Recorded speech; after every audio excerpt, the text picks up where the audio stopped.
हिंदी पूछते हैं थोड़ा बहुत? हिंदी समझते हैं? थोड़ा थोड़ा समझ। अच्छा, हम लोग तो इधर घूम रहे हैं कि नई सरकार ने ओथ लिया है, तो कैसे आप लोग देख रहे हैं भारतीय जनता पार्टी की सरकार को?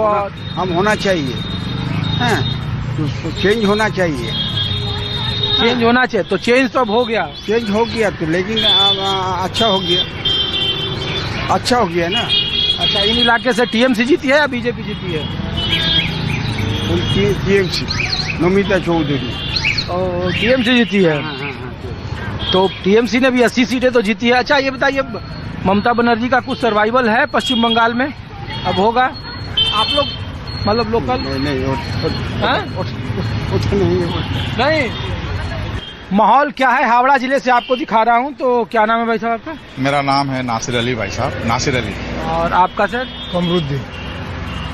तो नासिर भाई, ये बताइए कि जब भी कोई अकलियत कौम के मिलते हैं, माइनॉरिटी कौम के मिलते हैं, तो हम लोग पूछते हैं कि नई सरकार को लेकर और नए मुख्यमंत्री को लेकर आप लोगों की राय क्या है? देखिए, हुकूमत जब भी चेंज होता है तो थोड़ा बहुत तो कहीं ना कहीं इसका एक्शन रिएक्शन होता है, इसमें कोई नई बात नहीं है।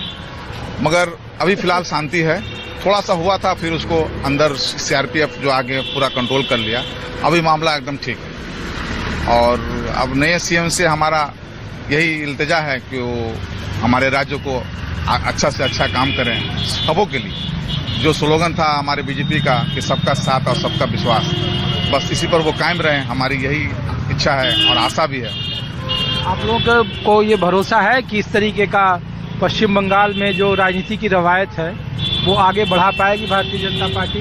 अभी तक तो जैसा माहौल है, अभी तो देख रहे हैं हम लोग ठीक ही है। इसके आगे चल के क्या होगा, आगे आने वाला दिनों में इस चीज़ को आदमी तय करेगा कैसा राजनीति चल रहा है। नहीं, क्योंकि आप लोग माइनॉरिटी कौम से, तो लोग कहते हैं ना कि पश्चिम बंगाल में 28 से 30% माइनॉरिटी लोग हैं। जी जी।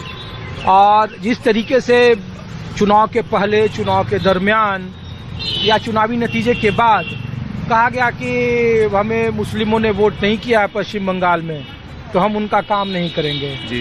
तो हम लोग ये पूछ रहे हैं कि लोग कह रहे हैं ना कि पश्चिम बंगाल में मुस्लिम नेतृत्व के सामने एक सबसे बड़ी चुनौती है कि ममता बनर्जी के बाद अब उनका नेता कौन? जी, अभी तो अनाउंसमेंट हुआ है और शायद शपथ भी ले लिए हैं कि शुभेंदु अधिकारी जो है वो हमारे नए सीएम होंगे पश्चिम बंगाल के। और उन्होंने जो स्टेटमेंट दिया है, थोड़ा सा ये लग रहा है कि वो हमें मुसलमानों ने वोट नहीं दिया है। हालांकि ऐसी बात नहीं है, वो जहाँ से उठे हैं वहाँ से मुसलमानों ने भी वोट किया उनको। नंदीग्राम? जी, वहाँ मुसलमानों ने भी वोट दिया है। मगर वो स्टेटमेंट दिए हैं, सबों के सामने ही स्टेटमेंट दिए हैं कि इसके लिए थोड़ा सा माने ये हम लोगों को जरा सा खेद हो रहा है, जरा सा कि आखिर वो ऐसा क्यों बोल रहे हैं। ऐसा लग रहा है कि अब पश्चिम बंगाल में मुसलमानों के नेताओं को लेकर अब होगा कि कौन होगा, नहीं होगा, उनकी रहनुमाई कौन करेगा? ममता बनर्जी कमजोर हो गई। देखिए, अभी जैसा काम होगा हम लोगों का, बीजेपी गवर्नमेंट जैसा यहाँ करेगी तो कौन नहीं करेगा, सब उनका साथ देगा। आदमी को क्या चाहिए, एक साधारण आवाम को क्या चाहिए? साधारण आवाम को माने हमारा देश अमन और शांति के साथ रहे, बस यही हम लोग चाहते हैं। सब कोई खाए कमाए अपना, हम लोग तो वही चाहते हैं। भय जैसा माहौल? ऐसा कोई भय की कोई बात नहीं है। ऐसा नहीं है कि हिंदू मुसलमान की राजनीति जो अन्य राज्यों में होती है ऐसा नहीं होगा। और बंगाल में भी ये शुरू हो गया। ऐसा कोई अभी तक कोई ऐसा बात नहीं है अभी तक। और ऐसा नहीं हो तो अच्छा है, सब अमन और शांति से रहे हम लोग, सब कोई, सब हम लोग भाई हैं, आपस के भाई हैं सब हम लोग। ठीक, शुक्रिया आपका, थैंक यू। तो शुक्रिया। मैं कुछ और लोगों से बात, आप यहीं रहते हैं भाई साहब? क्या नाम है आपका? सूर्यदेव तिवारी। तो तिवारी जी बताइए, क्या माहौल है नई सरकार का? माहौल अच्छा है और हम इस सरकार से बहुत ज़्यादा आशावादी भी हैं। हमने 15 साल के अराजकता, तोलाबाजी, गुंडागर्दी, बहुत कुछ हम लोग ने देखा और हम लोग इसी आशा में इन सरकार को लाए हैं ताकि हम युवा हैं तो हमारे लिए रोजगार हो, सारे पब्लिक को वो सारी सुविधा मिले जो बेसिक नेसेसिटी है एवरीडे, जो बेसिक नीड्स है इंसान का एवरीडे। मैं खुद आईटी सेक्टर में जॉब करता हूँ, मैं एक्सेंचर सॉल्यूशंस का एम्प्लॉय हूँ नोएडा में। 12 साल में टीसीएस में था।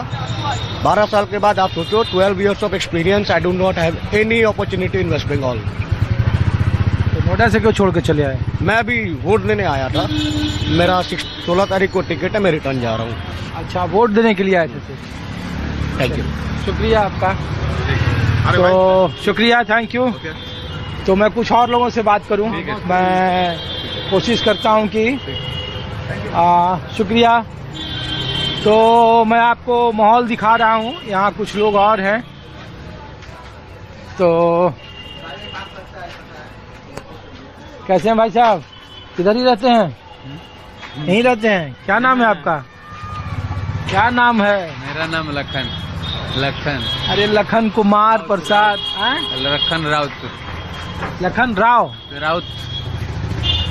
बताइए, ये नई सरकार बन गई, क्या है नई सरकार को लेकर कुछ सोच रहे हैं? कुछ कायाकल्प होगा? बहुत अच्छा है, पर नया सरकार बना है, बस सबके दिल में बस खुशी है, बस कुछ देखिए शाम करते हैं। चलिए ठीक है। कैसे हैं भाई साहब आप लोग? शाम का यहीं पे है अड्डाबाजी आप लोगों का? अरे हम लोग तो यहाँ आए कि नई सरकार का ओथ हुआ, तो सोचे कि हावड़ा और आसपास के लोगों का क्या है, कैसे देख रहे हैं नई सरकार को? क्या बढ़िया है, बहुत बढ़िया है। बहुत बढ़िया है। क्या नाम है आपका? मेरा नाम असित दास। तो असित जी, ये सीट तो तृणमूल जीती है ना, जहाँ पर मैं हूँ? हाँ। ये तृणमूल वाले दिखते नहीं है कहीं। पहले चुनाव के पहले खाली तृणमूल ही दिखते थे, अब ये खाली बीजेपी ही लोग दिख रहे हैं। बीजेपी का शासन है, बीजेपी दिख रहा है अभी। हाँ, पहले टीएमसी का शासन था तो टीएमसी दिखता था, अभी बीजेपी का शासन है हाँ। तो बीजेपी तो दिखेगा ही दिखेगा, बाकी सब तो नहीं। चुनाव के पहले लोग जिसे पूछे थे, मैं नहीं बोलूंगा, या टीएमसी वाले होते थे तो बोलते थे। सब डरे हुए अभी थे। कोई डर नहीं है, अब कोई डर अभी कोई डरने का बात नहीं है। नहीं, अब टीएमसी वाले भी तो नहीं दिख रहे हैं। जो हाल पहले बीजेपी का था वो कोई बात था, डरने का बात था, आदमी मुंह नहीं खुलता था। अभी खुलने से कोई बात नहीं है, कोई बात नहीं है। आपका क्या नाम है भाईजान? इधर ही रहते हैं? हाँ? क्या करते हैं आप? बिजनेस है अपना, किस चीज का? गारमेंट्स है। तो क्या है नई सरकार का आबो हवा, इकबाल कैसा रहेगा? उम्मीद तो बेहतर ही करते हैं हर सरकार से, पब्लिक के हित में बेहतर करे, और क्या चाहिए। कोई उस तरीके का माहौल कि जिस तरीके की हिंदू मुसलमान या मुसलमान असुरक्षित रहेंगे, या इस तरीके का जैसा माहौल बनाया जा रहा है, ऐसा कोई आभास आप लोगों को? नहीं, आभास नहीं, पार्टीज में झड़प हुई है आपस के। जैसे टीएमसी में अगेंस्ट बना बीजेपी, अभी बीजेपी सत्ते में आई है तो टीएमसी वाले पे थोड़ा सा ये हुआ है। जब टीएमसी थी तब वो भी अत्याचार अपने टाइम में किए थे, तो ये कह लीजिए कि टिट फॉर टैट, जैसी करनी वैसी भरनी। जो आप बोलिए, जब घूम रहे थे ना पहले, जब हम लोग घूम रहे थे तो क्या बोल रहे हैं भाई साहब? हाँ, क्या बता रहे हैं? रहने दीजिए उनकी नहीं, जब हम लोग घूम रहे थे ना तो पहले टीएमसी वाले ज्यादा मिलते थे, बीजेपी वाले कम मिलते थे। अब बीजेपी वाले ज्यादा मिल रहे हैं, टीएमसी वाले तो दिख ही नहीं रहे हैं। तो हर एरिया का अपना अपना चॉइस है, जो जिसको चाहे पसंद करे, जिसको ना करे, वो तो अपनी अपनी व्यक्तिगत बात है। वो तो अपनी पे चॉइस है, मैं बीजेपी पसंद करूँ या टीएमसी पसंद, वो मेरा पर्सनल ओपिनियन है। मैं इसको वोट दूँ, मेरा पर्सनल चॉइस है। अब रही बात की जनता जिसको लाए, बस वो पब्लिक हित में काम करे, एजुकेशन पे ध्यान दे, सरकारी हेल्थ सेक्टर पे ध्यान दे, एम्प्लॉयमेंट पे ध्यान दे। आज बेरोजगारी आप जानते हैं चरम सीमा पे है, पर लोगों को अभी ज्यादा उन सब चीजों से फर्क नहीं पड़ रहा है कि जैसा वो देख रहे हैं, हाँ बस जैसा चल रहा है चलने दो। ये अभी नहीं, एक टाइम और बीतने दीजिए, तब फिर इस चीजों का एहसास होगा। जब राशन पानी महंगा होता जा रहा है, गैस सिलेंडर दाम बढ़ जा रहा है, कमर्शियल गैस बढ़ गया, प्राइवेट गैस बढ़ गया, पेट्रोल तो जो है वो है ही है। ये जो शुभेंदु अधिकारी चुनाव के दरमियान और चुनाव के पहले जो बोल रहे थे मुसलमानों को लेकर, उन पे अब आप लोगों की राय बदली? अब तो मुख्यमंत्री हो गए, पहले तो वो मुख्यमंत्री नहीं थे, लोग कह रहा था वोट की राजनीति कर रहे हैं इसलिए ऐसा बोल रहे हैं। देखिए हम जब सत्ता में नहीं रहेंगे तो हम सबको लेके बात करेंगे। अब सत्ता में आने के बाद हमारा मूड चेंज हो जाए तो ये कोई किसी को कह नहीं सकता है। ये आपके ऊपर, आप राजा बन जाओ, आप कुछ भी कर लो, ये आप पे डिपेंड करता है, ये आपकी सोच पे है कि आप क्या सोचते हो। ठीक है, शुक्रिया आपका, thank you. Thank you very much. तो आप भी कुछ बोल